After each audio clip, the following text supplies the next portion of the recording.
ఏమైనా జేహోజర్లోని spiritual creative members అందరికీ నా హృదయపూర్వక వందనాలండి. ఇది నాకు ఏర్పాటు చెప్పిన వాక్య భాగము యోహాను సువార్త 15:13 చదువుదాము. తన స్నేహితుని కొరకు ప్రాణం పెట్టువానికంటే ఎక్కువైన ప్రేమ గలవాడు ఎవడనూ లేడు. చిన్న ప్రేయర్ చేసుకున్నాము. స్తోత్రం స్తోత్రం స్తోత్రం. పరిశుద్ధుడు పరిశుద్ధుడు పరిశుద్ధుడు సర్వభూలోకమును సృజించి దానిని నీతితోనూ న్యాయంతోనూ పరిపాలించుచు కొనియాడబడుచున్న మా గణేశయ మీ ఘనమైన పాదములకు లెక్కించిన వందనములు స్తోత్రములు చెల్లించుకుంటున్నాం తండ్రి. సర్వశక్తి గల దేవుడిగా మీరు ఉన్నారు తండ్రి. ఆయన ఈ రోజు నా తండ్రి ఏసయ ఆయన మొదటి ఆదివారం నా తండ్రి మమ్మల్ని అందరినీ సురక్షితంగా నా తండ్రి నా బిడ్డలందరినీ ఈ విధంగా మీ యొక్క సన్నిధానంలో గ్యాదర్ చేసిన విధానాన్ని బట్టి మీకు ఎన్నో స్తోత్రాలు ప్రభావ. నా తండ్రి ఏసయ తండ్రి నేను వెనగల హృదయాన్ని నాకు మాకు దయతో ప్రసాదించి నా తండ్రి వాక్యానుసారం జీవితం జీవించలాగిన నా బిడ్డలందరినీ కూడా దీవించి ఆస్వాదించిన ప్రభా.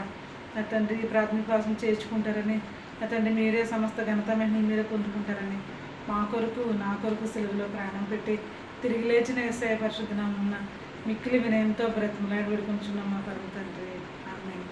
ప్రభువును ప్రియమైన సహోదరులారా, ఇక్కడ ఈరోజు మొదటిగా మీ అందరికి కూడా ఫ్రెండ్షిప్ డే శుభాకాంక్షలు తెలియజేస్తున్నానండి. ఈరోజు మనం చదువుకున్న వాక్య భాగం ఏంటంటే యోహాను సువార్త 15:13. ఈ వాక్య భాగంలో ఏమేమి రాయబడిందంటే కనుక తన స్నేహితుని కొరకు ప్రాణం పెట్టువానికంటే ఇంకా గొప్ప స్నేహితుడు ఎవరున్నారు నా ప్రియమైన సహోదరులారా? అవునండి, మన యేసుప్రభు గారు మన కొరకు తన ప్రాణాన్ని, తన పరిశుద్ధమైన రక్తాన్ని మన కొరకు చిందించారండి నా ప్రియమైన సహోదరులారా. నిజంగా మన కొరకు ప్రాణం పెట్టిన వానికంటే ఇంకా గొప్ప స్నేహితులు మనకి ఎవరు ఉంటారండి? యేసుప్రభు గారు మన కొరకు సమస్తాన్ని మనకి చేసి ఉన్నారండి నా ప్రియమైన సహోదరులారా. అందుకే ఇక్కడ చెప్తున్నారు, నా ఆజ్ఞలు ఎవరైతే గాయకుంటారో వారు నాకు స్నేహితులై ఉంటారు, వారు నాకు శిష్యులై ఉంటారు అని యేసుప్రభు గారు చెప్పడం మనం చూస్తున్నాం.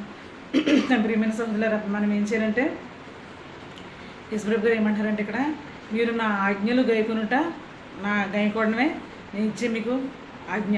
తర్వాత నేను మళ్ళీ ఏం చెప్తున్నారు, ఆయన తన స్నేహితుని కొరకు ప్రాణం పెట్టువానికంటే ఇంకా గొప్ప స్నేహితుడు ఎవరున్నారు? ఏమండి, మన కొరకు ఆయన తను తాను రిక్తునిగా చేసుకుని మన కొరకు ఆయన పరిశుద్ధమైన రక్తాన్ని, నిష్కలంకమైన రక్తాన్ని మన కొరకు ఆయన ప్రాణాన్ని పణంగా మనకి అర్పించారండి నా ప్రియమైన సోదరులారా. ఆయన పొందిన దెబ్బల చేత మనకు స్వస్థత కలిగింది నా ప్రియమైన సోదరులారా. చూడండి, యేసుప్రభు గారండి ఆయన దేవుని కుమారుడే ఉంటూ కూడా మన కొరకు మనతో సహానుభావం కలవాడుగా ఉండాలని తండ్రి అయిన దేవుడు రక్తమాంసాలతో పాలుభాగస్తుడిగా యేసుప్రభు గారిని మన కొరకు ఆయన పుట్టించున్నారండి. ఈ లోకంలో సాధారణమైన మరియా గర్భం ద్వారా యేసుప్రభు గారిని దేవుడు మనకి ఇచ్చినాడండి నా ప్రియమైన సహోదరులారా. అందుకే ఇక్కడ యేసుప్రభు గారు ఏమండి ఆయన మనవలే ఆయన దుఃఖాన్ని కలిగి ఉన్నాడండి, మనవలే ఆయన ఆకలిని కలిగి ఉన్నాడు నా ప్రియమైన సహోదరులారా. ఆయన ప్రసంగం చేసిన తర్వాత ఎన్నో వందల మైళ్ళు ఆయన నడవటం మనం చూస్తున్నాం. ఆ నడిచేటప్పుడు కానీ కొన్నిసార్లు ఆ పంట పొలాల్లో ఉన్న ఆ యొక్క ధాన్యపు వెన్నులు ఉంటాయి కదండి, ఒడ్లు వెన్నులు, ఆ వెన్నులు కూడా ఆయన తిన్న రోజులు ఉన్నాయంట. అంటే అంత ఆకలిగా ఉన్నారనమాట నా ప్రియమైన సహోదరులారా. తర్వాత ఆయన చూడండి, లాజరు సమాధి దగ్గర ఆయన కన్నీళ్ళు విడవటం మనం చూస్తున్నాం నా ప్రియమైన సహోదరులారా. అంటే మనకి ఏ విధమైన బాధ ఉంటుందో అట్టి రీతిగానే అట్టి బాధనే యేసుప్రభు గారు కలిగి ఉండడం మనం చూస్తున్నాం నా ప్రియమైన సహోదరులారా. ఆయన యొక్క గ్రామస్తులందరూ కూడా తన సహోదరులు, తన యొక్క కుటుంబీకులు, తన యొక్క కుటుంబీకులు అంటే యోసేపు గారి యొక్క బంధువులు అనమాట. యోసేపు గారి యొక్క బంధువులు ఆయన నజరేతులో బెత్లెహేంలో ఉన్న ఆ యొక్క తన సొంత ఊరి వారే యేసుప్రభు గారిని ఈయనకి మతి ప్రేమించిందని హేళన చేయడం మనం చూసాం నా ప్రియమైన సోదరులారా. కొన్ని సందర్భాల్లో మనల్ని కూడా చాలామంది ఈమెకి మతి భ్రమించిందని, లేకపోతే ఏడిపించదని, మనం అలా మాట్లాడుతున్నామని ఇలాంటి మాటలన్నీ మనకు వినిపిస్తూ ఉంటాయి నా ప్రియమైన సోదరులారా. అట్టి రీతిగానే యేసుప్రభు గారిని సాధారణమైన మనిషి ఏ విధమైన మాటలు పడతారో అన్ని మాటలు కూడా యేసుప్రభు గారు పడ్డారండి నా ప్రియమైన సోదరులారా. అంత బాధని యేసుప్రభు గారు అనుభవించారు నా ప్రియమైన సోదరులారా. ఒక సిలువ మరణం ఒక ఎత్తు అయితే కనుక ఆయన యొక్క పుట్టిన దగ్గర నుంచి కూడా అనేకమైన బాధలను ఆయన పొందుకున్నారండి. ఈవెన్ ఆయన సహోదరులు ఆయన యొక్క కుటుంబీకులు ఈయనకి మతి భ్రమించింది, ఈయన మత్తుతో మాట్లాడుతున్నారు, ఈయన మద్యం సేవించి మాట్లాడుతున్నారు, ఇలాంటి మాటలన్నీ కూడా ఆయన పడడం మనం చూస్తున్నాం నా ప్రియమైన సహోదరులారా. కొన్నిసార్లు ఈయన గ్రామం నుంచి వెలివేయండి అని కూడా అన్న మాటలు కూడా ఆయన విన్నారు, ఆయన అనుభవించారండి ఆ మాటలన్నీ కూడా. కానీ ఇవన్నీ కూడా అనుభవించి ఈయన అన్నీ కూడా పడుతూ కూడా మనకి రక్షణ భాగ్యాన్ని ఇవ్వాలని ఆయన అన్ని మాటలు కూడా భరించి ఏమండి మన కొరకు తన ప్రాణాన్ని మనకి పణంగా పెట్టి ఉన్నారండి నా ప్రియమైన సోదరులారా. అందుకేనండి ఇక్కడ సామెతల్లో 18వ అధ్యాయము 23వ వచనంలో ఏమైనా ఉంటుందంటే ఇక్కడ ఎక్కువ మంది స్నేహితులు ఉండటం వల్ల చాలా నష్టం జరుగుతుంది అంటండి. ఏమండి ఎక్కువ మంది స్నేహితులు ఉండటం వల్ల నష్టం జరుగుతుందంట. అందుకే మనకేంటంటే మంచి స్నేహితులు 2-3 ఉంటే సరిపోతుందండి. కొంతమంది మనం ఏమనుకుంటామంటే చాలాసార్లు ఇంకా సామెతలు 18వ అధ్యాయంలోనే ఉంది. కొంతమంది అయితే మనకి మంచి మార్గాన్ని చూపించకుండా చెడ్డ మార్గం చూపించేవారు ఉంటారంట. నా ప్రియమైన సహోదరులు ఒక స్నేహితులుగా ఉన్న వారే కూడా కొన్నిసార్లు స్నేహాన్ని నటిస్తారండి.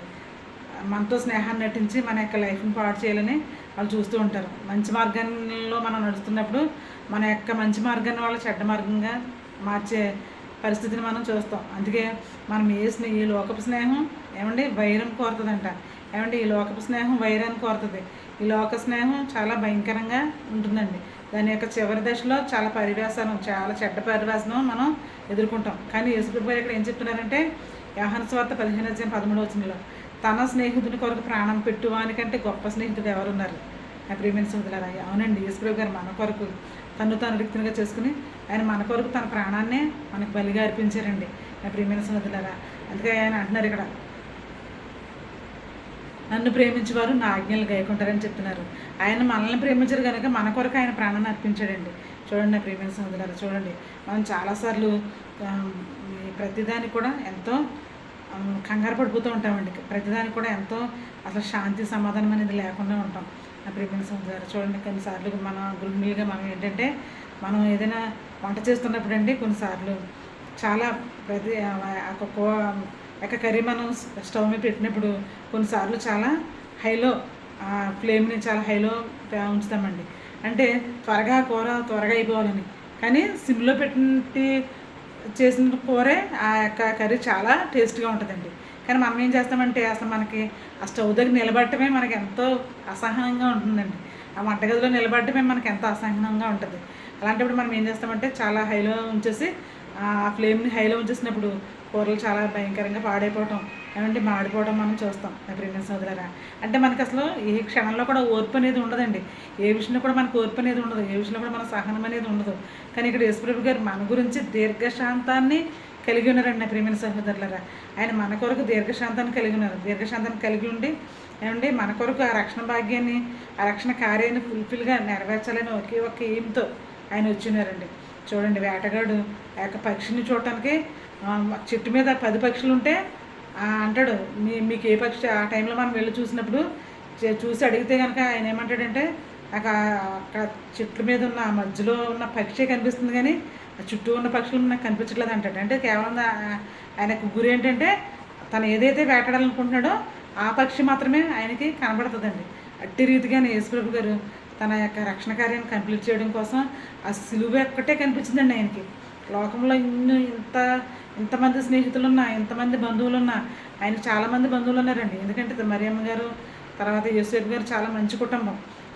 ఇహలోకంలో కూడా ఆయనకి చాలామంది బంధువులు ఉన్నారు. అయినప్పుడు కూడా ఈయన ఆ వడ్రంగివాని కుమారుడు కాడా, ఈయన మరియ కుమారుడు కాడా, ఈయన యోసేపు కుమారుడు కాడా ఆయన సని వాళ్ళు చెప్పడం మన బైబిల్లో అనేకమైన సందర్భాలు ఉన్నాయి. అయితే నా ప్రియమైన సోదరులారా ఆయన ఎప్పుడు కూడా ఎవరితోనూ కూడా అంత చక్కటి స్నేహాన్ని ఎక్కువ మందితో స్నేహం చేసినట్టుగా మనం లేదు. కేవలం ఏమండి లాజర్తో ఒక స్నేహంగా ఉన్నట్టుగా మనం బైబిల్లో చూసాం. తన శిష్యులతో సత్సంబంధాన్ని కలిగి ఉండడం మనం చూస్తున్నాం నా ప్రియమైన సోదరులారా. కేవలం శిష్యులకి తన ప్రేమ ఎట్టుతో తెలియజేయడం కోసం ఏమండి ఆయన తన యొక్క మార్గాన్ని వారికి చూపించడం కోసం మాత్రమే వాళ్ళతో ఎంతో స్నేహంగా యేసుప్రభు గారు ఉన్నారండి. వాళ్ళ మంచి మార్గంలో మరలటానికే. కానీ ఇహలోక స్నేహితులు అయితే మాత్రం ఇహలోక స్నేహితులు అయితే ఏం చేస్తారండి మనల్ని వాళ్ళు చెడిపోవడం కాకుండా మనల్ని కూడా చెడగొట్టాలని ఒక భయంకరమైన ఉద్దేశాన్ని కలిగి ఉంటారు నా ప్రియమైన సోదరులారా. కానీ ఇక్కడ యేసుప్రభు గారు ఆ విధంగా కదండి. ఆయన యొక్క ప్రేమ ఒక ప్రత్యేకమైనది నా ప్రియమైన సోదరులారా. ఆయన మనల్ని ప్రేమించి తాను రిక్తంగా చేసుకుని దేవుని కుమారుడైన కూడా ఆ సింహాసనాన్ని విడిచిపెట్టి ఏమండి భూలోకానికి వచ్చి అనేకమైన శ్రమలు అనుభవించాడండి. ఆయన సాతానుతో శోధింపబడ్డాడండి. ప్రియమైన సహోదరులారా, ఆకలిగా ఉన్నాడండి ఆయన. ఏమండి, ఆకలిగా ఉన్నారు. ఆకలిగా ఉన్నప్పుడు వాళ్ళు అంటున్నారు, ఏంటి నీ శిష్యులు మీరు కూడా పంట చేలో వెళ్ళి ఆ విశ్రాంతి దినం రోజున ఏంటి వెన్నులు తెంచుకుని తింటున్నారేంటి అని పరిసయ్యులు శాస్త్రులు అడగడం కూడా మనం చూసాం నా ప్రియమైన సహోదరులారా. అంటే యేసుప్రభు గారు ప్రతి ఒక్క కష్టాన్ని ఆయన రుచి చూశాడండి ఈ లోకంలో ఉన్నప్పుడు. ఆయన నిజమైన మానవుడిగా ఉన్నాడు, నిజమైన దేవుని కుమారుడిగా ఉన్నారు. అట్ ద సేమ్ టైం రెండు లక్షణాలని, రెండు యొక్క క్యారెక్టర్స్ని ఆయన అనుభవించారండి. కానీ ఆయన ఎప్పుడు కూడా దైవత్వాన్ని తన యొక్క ఇహలోకపరమైన విషయాలకి ఉపయోగించలేదండి. కేవలం స్వస్థపరచడానికి, ఏమండి మన యొక్క ఆకలిని తీర్చడానికి మాత్రమే ఆయన తన యొక్క దైవత్వాన్ని ఉపయోగించడం తప్ప ఇంకా ఏ విషయాన్ని కూడా తన దైవత్వాన్ని ఆయన కొరకు, ఆయన స్వార్థం కొరకు ఉపయోగించుకోలేదు నా ప్రియమైన సహోదరులారా. కేవలం సాతాను శోధించినప్పుడు కూడా యొక్క వాక్యాన్ని ఆయన ఉపయోగించారు. ఏమండి, నీవు దేవునికి మాత్రమే మొక్కాలి అంతే తప్ప ఈ యెహోవా అధికారులకు మొక్కవలసిన పని లేదని సాతానికి బుద్ధి చెప్పడం మనం చూస్తున్నాం నా ప్రియమైన సహోదరులారా. ఈ లోక రాజ్యాలన్నీ నీకు ఇచ్చేస్తాను, నువ్వు నా పాదాలకు నమస్కారం చేయమని చెప్పేసి సాతాను శోధిస్తున్నప్పుడు ఆయన వాక్యంతో బుద్ధి చెప్పాడండి నా ప్రియమైన సహోదరులారా. ఆయన ఉపవాసం ఉండి ఆకలిగా ఉన్నప్పుడు ఏమండి సాతాను వచ్చి ఈ రాళ్ళను రొట్టెలుగా చేసుకుని తినమని చెప్తుంది నా ప్రియమైన సహోదరులారా. ఆయన అప్పుడు కూడా ఆ యొక్క సూచక్రియను, ఆ యొక్క దైవత్వాన్ని అక్కడ ఆయన వినియోగించుకోలేదండి నా ప్రియమైన సహోదరులారా. కేవలం మనల్ని ప్రేమించడం కోసం, మనల్ని ప్రేమించి ఆయన అనేకమైన శ్రమలు అనుభవించారండి నా ప్రియమైన సహోదరులారా. అనేకమైన భౌతికంగా, శారీరకంగా, మానసికంగా యేసుప్రభు గారిని వాళ్ళందరూ కూడా ఈయన మతి ప్రేమించిందని, ఏమంటే ఈయన్ని వెలివేయమని, అయ్యో వస్తున్నాడు పట్టుకోండి, మనం ఆయన చంపాలని అనేక సార్లు చాలాసార్లు ప్రయత్నాలు చేశారండి. అవన్నీ కూడా యేసుప్రభు గారికి తెలుసు నా ప్రియమైన సహోదరులారా. ఆయన అవన్నీ కూడా గమనించారు. ఎందుకంటే ఆయన దేవుని కుమారుడు కనుక వాళ్ళు ఏమైతే సణుక్కుంటున్నారో, గొనుక్కుంటున్నారో, వాళ్ళందరూ ఏ విధంగా మాట్లాడుతున్నారో అవన్నీ యేసుప్రభు గారికి తెలుసు నా ప్రియమైన సహోదరులారా. తెలుసుంటూ కూడా ఆయన తెలియనట్టుగా ఆయన సువార్తను ఫుల్ఫిల్గా కంప్లీట్ చేయడం కోసం, కానీ యొక్క రక్షణ కార్యాన్ని పూర్తిగా కంప్లీట్ చేయడం కోసం మాత్రమే ఆయన అదంతా కూడా భరించాడండి. ఆయన దీర్ఘశాంతంతో భరించాడు.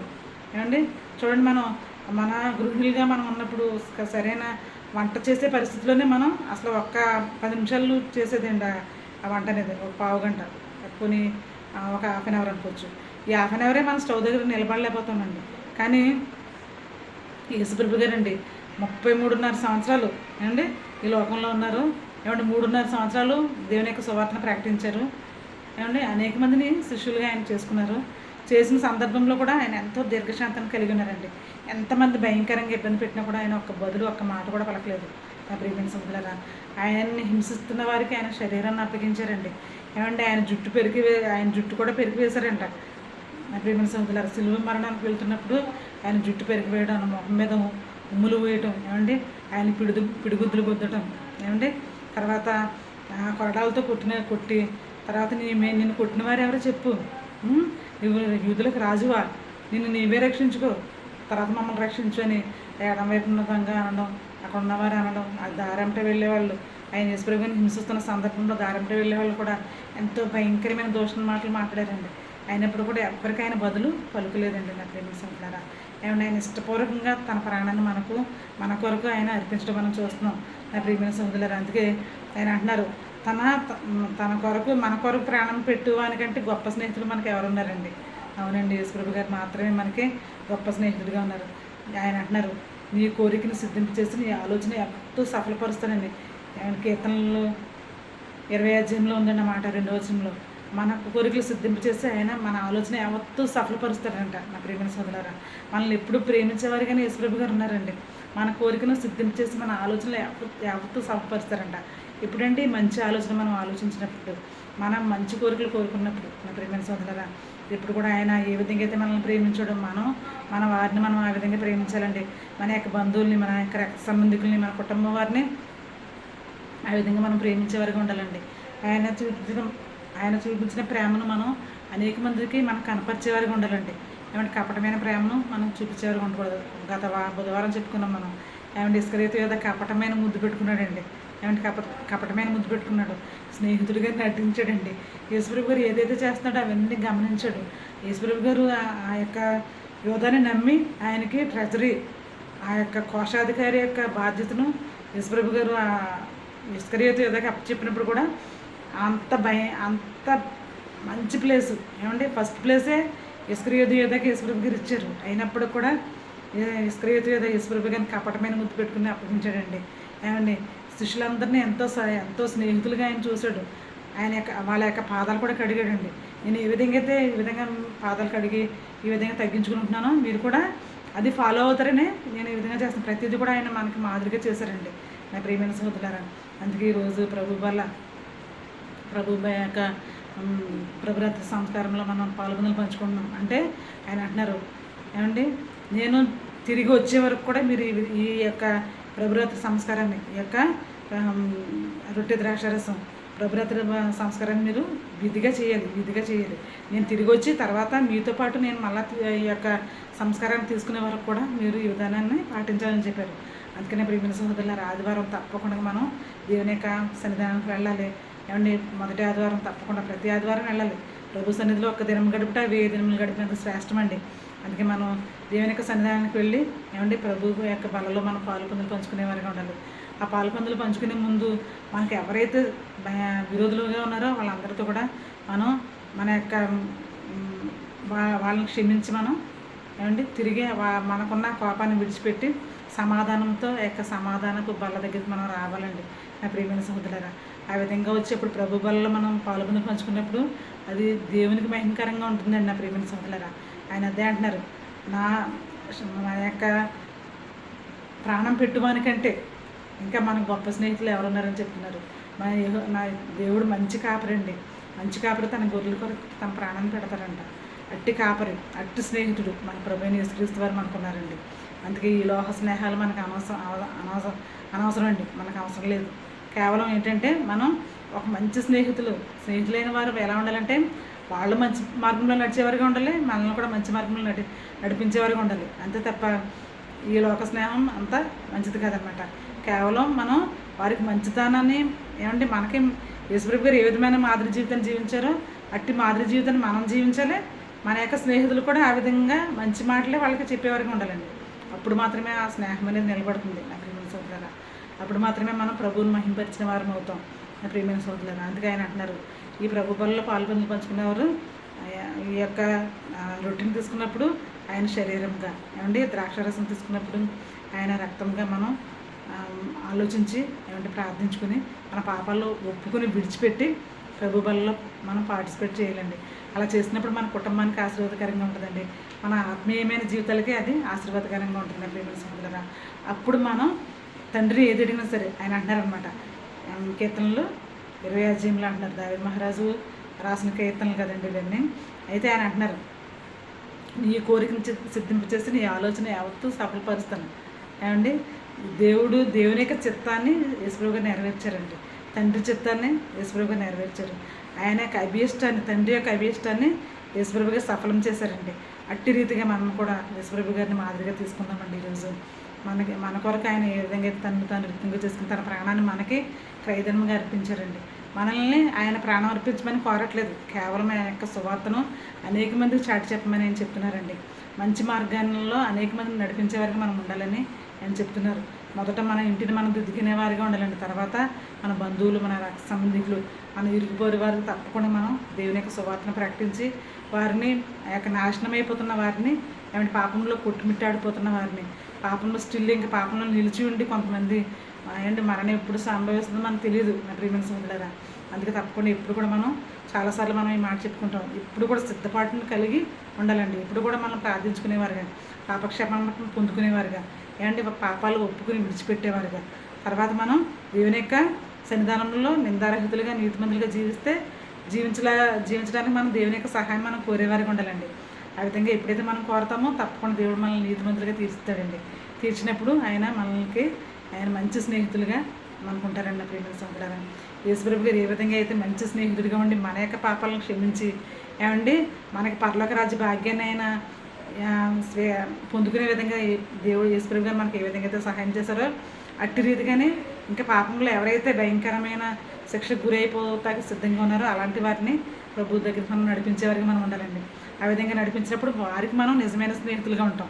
అప్పుడు మాత్రమే యేసుప్రభు గారు చెప్పిన యొక్క ఆజ్ఞను మనం పాటించే వారికి ఉంటాం. ఏమండి ఆ విధంగా మనం తప్పకుండా ప్రతి ఒక్క బిడ్డకు దేవునికి సువార్తను అందించే వారికి ఉంటూ వారి యొక్క జీవితాన్ని మనం తప్పకుండా రక్షణ వైపుకు మరల్చేవారుగా పరలోక రాజ్య భాగ్యాన్ని వాళ్ళు కూడా కలిగించే విధంగా ఉండేలాగిన పరిశుద్ధాత్మ దేవుడు మనల్ని దీవించి ఆశీర్వదించిన గాక ఆమేన్.